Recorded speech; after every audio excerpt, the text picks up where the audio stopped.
Հարգելի հեռուստատողներ, հեռանկար այսօր հյուրընկալել է ազգային ժողովի քաղաքացիական պայմանագիր խմբակցության պատգամավոր Ալխաս Ղազարյանին։ Բարև ձեզ, Ղազարյան, շնորհակալ ենք մեր հրավերը ընդունելու համար։ Ես առաջարկում եմ սկսել Պուտին-Փաշինյան վերջին մոսկովյան հանդիպումից, որովհետև երևի թե ամենակննարկվող թեմաներից եղել եւ ուշագրավ էր հատկապես Վլադիմիր Պուտինի այն խոսքը կամ խոստովանությունը, որ Հայաստանում կան պրոռուսական քաղաքական ուժեր եւ շատ ցանկալի կլինի ռուսական կողմի համար, որ այդ ուժերը եւս մասնակցեն Հայաստանի ներքաղաքական զարգացումներին, բնականաբար նկատի ունենալով առաջներտին ընտրությունները։ Ըստ ձեզ ինչ ուղերձ էր Պուտինի այս խոսքում եւ ինչ էր ուզում ասել սրանով Ռուսաստանի նախագահը։ Նախ ուզում եմ նշել, որ այդ հանդիպումը բավականին դրական եմ համարում, դրական գնահատական ունեմ հանդիպման, որովհետև ամեն ինչի մասին գրեթե այսպես պարզ, շատ ոչ շատ պաշտոնական խոսվեց եւ այո անդրադարձ եղավ նաեւ ընտրությունների ընթացքին եւ հետեւաբար ես կարծում եմ ուղղակի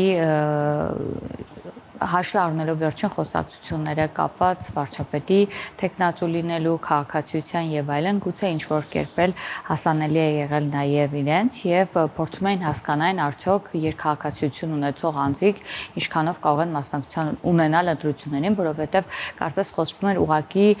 թույլ տալ, որպեսզի մարդիկ, ովքեր ունեն երկքաղաքացիություն, մասնակցեն ընտրություններին եւ մենք բազմիցս նշել ենք, որ մեր սահմանադրությամբ, մեր օրենքներով եւ այլն վարչապետի տեխնացու եւ պատգամավորի տեխնացու չի կարող լինել այլ քաղաքացիություն ունեցող անձիկ, բացառապես միայն Հայաստանի Հանրապետության քաղաքացիություն ունեցող անձիկ եւ կոնտեքստը հենց այս շրջանակում է, ես չեմ կարծում, որ կոնկրետ անձով եւ այլնով պայմանավորված էր, այլ ուղղակի քաղաքացիության հարցի հետ կապված էր։ Ես էլ չեմ կարծում, որ առաջնային այստեղ իրավական ինչ-որ խնդիր էր քաղաքացիության հետ կապված, քաղաքական երանգը շատ ավելի ակնառու եւ ակնհայտ էր։ Դե ընկալումների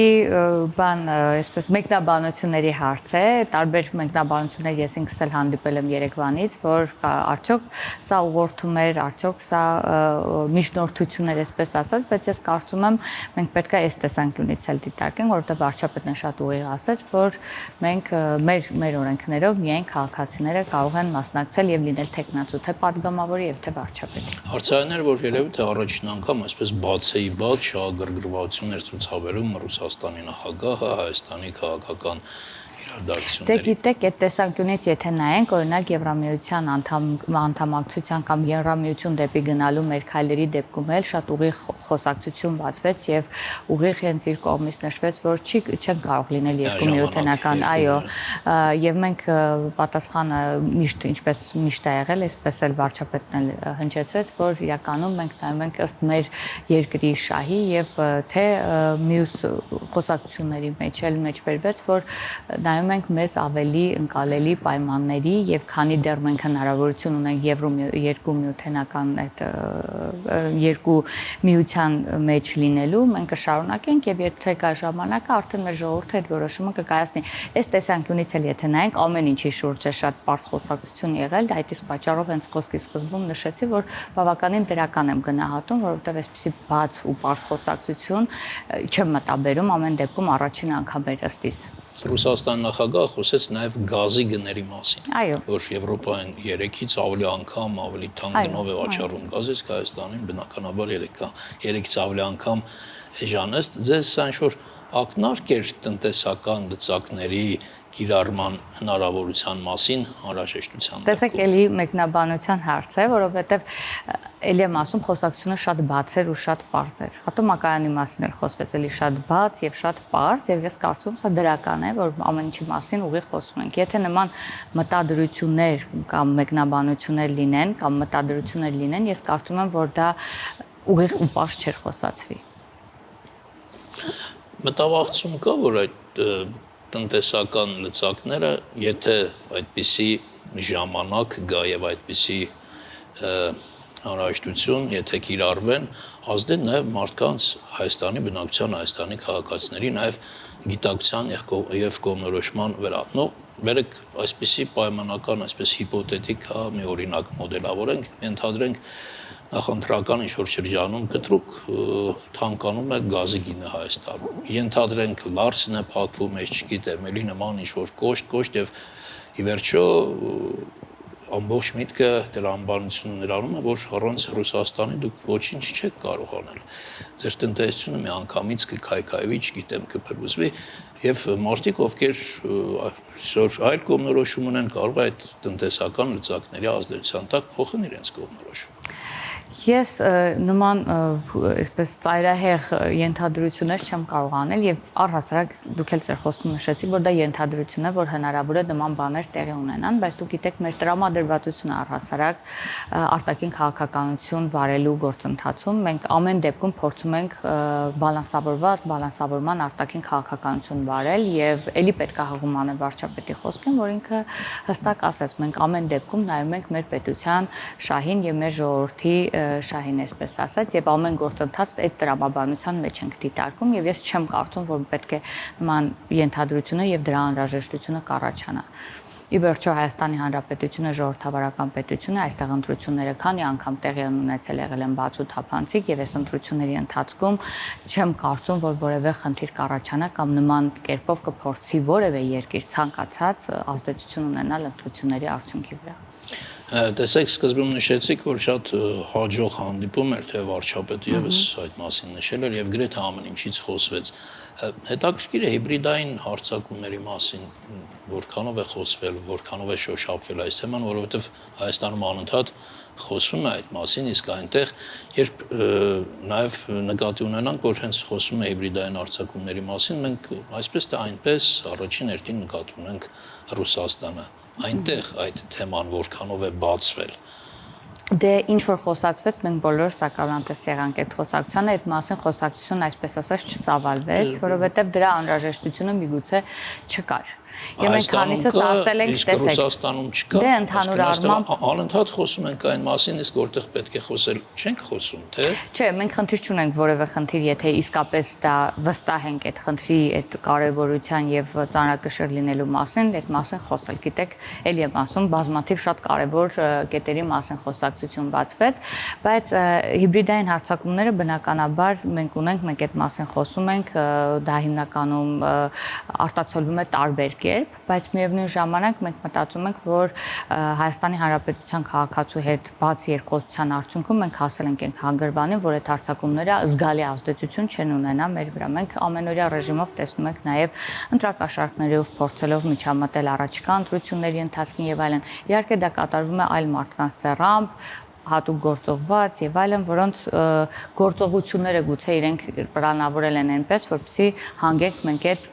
մտադրություններին կամ այդ մտքերին, բայց այնուամենայնիվ մենք փորձում ենք դիմակայել այդ ամեն ինչին եւ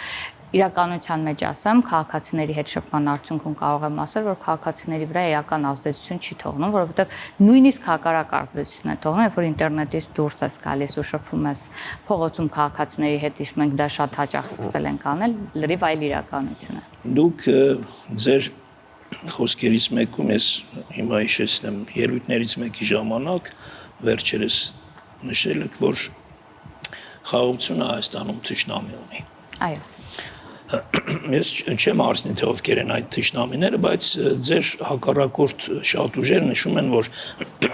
ներողություն, նշում են, որ խաղաղության մասին հենց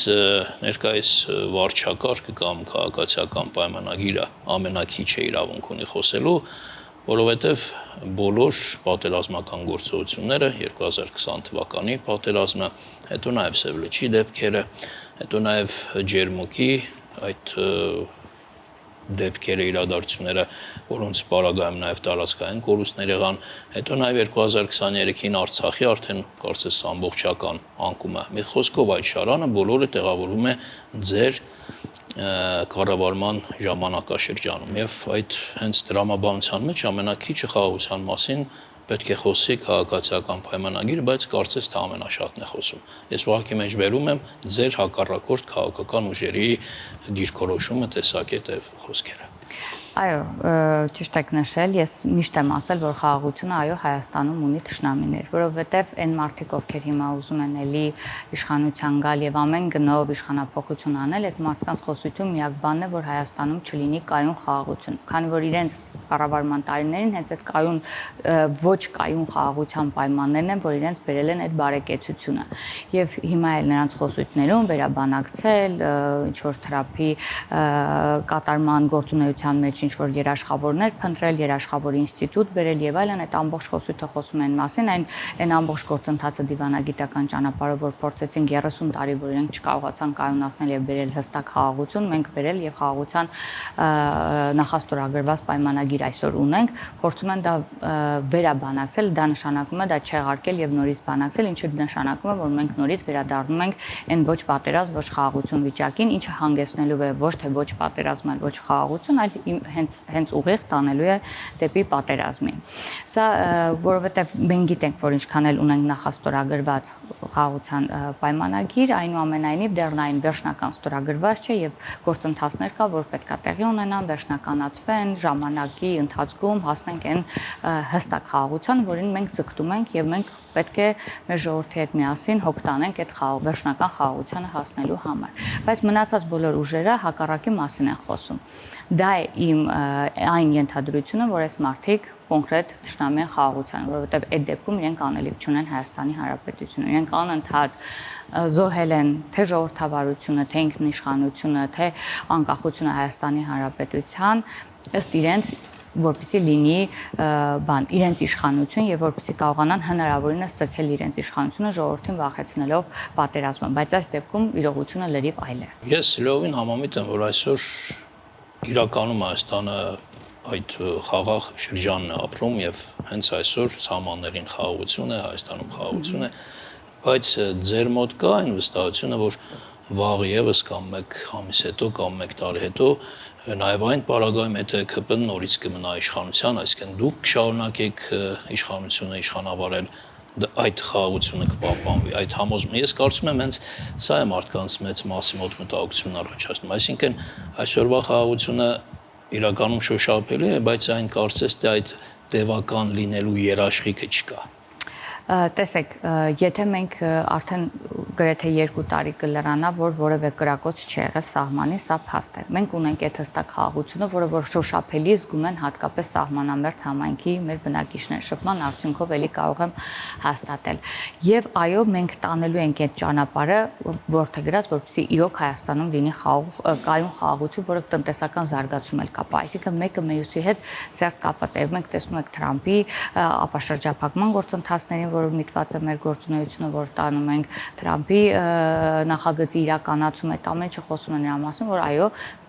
երբ մենք լինենք իշխանության եւ շարունակենք այս ուղին, վստահաբար կունենանք կայուն խաղաղություն։ Ձեր հակառակորդ քաղաքական ուժերից մեկի հետ կապված սկանդալային տեսանյութ այս օրերին հրապարակվեց ձայնագրություն, կաշառք տալու մասին եւ այլն եւ այլն։ Ինչ է սա ըստ ձեզ։ Սա փորձ է վերադառնալ նախորդ տարիներին, ես չգիտեմ, 90-ականներին, թե այդ քաղաքական ուժը վստահ չէ իր ուժերի վրա, թե վստահ է, բայց ուզում է այսպես ավելի մեծ պաշար ունենալ եւ ձայների ինչ-որ մասն է այդ ճանապարհով ստանալ։ Տեսեք, շատ լավ, շատ հետաքրքիր հարց եք տալիս, որովհետև այդ քաղաքական ուժը անընդհատ ուզում է ներկայանալ ժողովրդի մոտ որպես ուժեղ քաղաքական ուժ եւ իրեն բրենդավորել այսպես ուժեղի ներքո։ Բայց այդ դեպքում որպես նոր ուժ է ներկայանում։ Դե քանի որ իրենք նոր ուժ չեն, դա վստահ ենք մենք բոլորս, որովհետև բոլոր են դերակատարները, որ կան այդ ուժի ներքո, բոլորն էլ բավականին հին են եւ արդեն բավականին մաշված իրենց լեզվով ասած, բայց այնուամենայնիվ փորձելով այսպես բրենդավորել իրենց ուժեղ, ինչ են անում, շատ ուժեղ ձևով վերադառնում են ընտրակաշառքի ճանապարհով կամ ինչ որ որևէ ձևով գալու իշխանության։ Ես պետք է ասեմ, որ պատժելի արարք է թե ընտրակաշառք տալը եւ թե ընտրակաշառք վերցնելը ամեն դեպքում Հայաստանի Հանրապետության օրենքով եւ շատ լավ է, որ մեր իրավապահները այս պահին էլ զգոն են եւ փորձում են կանխել եւ ուզում են մեր քաղաքացիներն էլ վստահեցնել, որ նման դեպքեր անպայման իրենց արժանիքը պատասխանը գտնելու են, բայց երբ որ դու ուժեղ ես, դու ինչով ես ուժեղ։ Մենք կարող ենք ուժել, որ ասել ուժեղ ենք, որովհետեւ մենք լեգիտիմ ընտրված իշխանություն ենք եւ մեր ժողովուրդը մեր մեջքին կանգնած։ Ուժեղ կլինես այդ դեպքում, երբ որ դու լեգիտիմ ճանապարհով կընտրվես։ Հակառակ դեպքում դու երբեք չես կարող լինել ուժեղ։ Ընտրակաշառքով ընտրված կամ որևէ կեղծարարությամբ ընտրված ուժը չի կարող լինել ուժեղ եւ բանակցել ուժեղի դերքից։ Սա մենք միշտ ուզում եմ, որ հիշեն եւ մտապահեն ամեն անգամ իրենց բրենդավորելու դեպքում։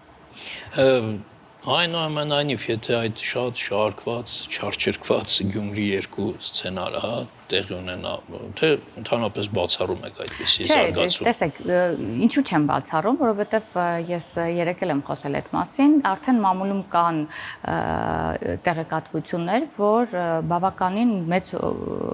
ՀՀԿ-ականների, նախկին ՀՀԿ-ականների եւ քոչարյանականների մի խումբ միացել է արդեն ուժեղ Հայաստանին, այսինքն ներքին միասնություն այսպես արդեն կա, մարդիկ դե ի վերջո Հայաստանի Հանրապետությունում բոլորս իրար ճանաչում ենք եւ գիտենք մարդիկ ժամանակի ընթացքում որ ուժին են հարել, ինչ են արել եւ այլն, բայց արդեն բաց տեղեկատվությունը լրատվականներում էլ կա, միացել են արդեն էլ միանալու ուրիշ տարբերակ չեմ տեսնում եւ այստեղ ինչ է կատարվում, քանի որ իրենց առաջին, քանի որ այդ ուժը, որ ուժեղը ներկայանում, իրենք չունեն վարչապետի տեխնացու ըստ էության, միավորվելով բարձր որ Ռոբերտ Քոչարյանն է լինելու իրենց վարչապետի տեխնացուն, սա ուղղակի քողարկում է, իհարկե իրենք մեծ ամբիոններից խոսում են, որ նման բան երբեք չի լինի, բայց երբ որ տեսնում ենք ովքեր են այդ մարդկանց հետ միավորվել ու շարունակում են միավորվել, արդեն էլ կասկած չկա այդ հարցում։ Իհարկե սա Գյումրի 2-ի սցենարը բացառելը այն առումով են բացառում, էլի հղում անելով մեր ժողովրդի ողջախոհությանը, երբ որ վաղարշաբաթում դա թույլ չտվեցին տեղի ունենալ, սա վկայում է այն մասին, որ մի անգամ արդեն այդ ամեն ինչը տեսած մարդը հաջորդ անգամ շատ կմտածի, թե ում է քվե տալիս։ Սոցիալական հարցումները անընդհատ ցույց են տալիս, որ կա նաև շատ մեծ չկողմնորոշված զանգված, որը գուցե ավելի մեծ է, քան կողմնորոշվածների, եւ արդյունավետ աշխատանքի դեպքում այս զանգվածի գոնե մի մասին եւս կարելի է կողմնորոշել։ Այդ ուղղությամբ պետք է աշխատանքներ տանել։ Դե տեսեք, այս նախընտրական քարոզարշավը, որ պետք է սկսվի, ինքը հենց դրա մասին է։ Մեր քաղաքացիները, հենց այն չկողմնորոշված քաղաքացիները սկսելու են համեմատել, թե որ քաղաքական ուժի ժամանակ ինչպիսի պայմաններում են ապրել, որ քաղաքական ուժի ժամանակ իրենց համայնքներում ինչ փոփոխություն է եղել, որ քաղաքական ուժի ժամանակ իրենց թոշակները, առողջության ապահովագրությունը, մնացած այնքան բաներ են տեղի ունեցել ու բարեփոխումներ են տեղի ունեցել Հայաստանի Հանրապետության քաղաքացու կյանքում, որ ես հիմա փորձեմ ամեն ոլորտով որպեսզի անցնեմ, թե պաշտպանության, թե առողջապահության, թե կրթության, սոցիալական ոլորտում մի ամբողջ օր հավատացեք չենք կարող նշել։ Մենք դեռ քաղաքացիներից, երբ որ հանդիպում ենք, եթե ուղիղ մեր հեռարձակումներն էլ տեսնում եք, միայն խոսում ենք կատարված աշխատանքների մասին, իրենք գնահատական են հնչեցնում լավ կամ վատ, կամ առաջարկություններ են հնչեցնում, դեռ մենք մեր ծրագրերից չենք խոսում, ես կարծում եմ, այն չկողմնորոշված մասան արդեն յուրաքանչյուր քաղաքական ուժի ծրագրի հիման վրա պետք է կատարի ընտրություն։ Շնորհակալություն հետաքրքիր զրույցի համար, այսքան արգել հեռուստատոներ, մեր հյուրներ Ազգային ժողովի քաղաքացիական պայմանագիր խմբակցության պատգամավոր Ալխազ Ղազարյանը։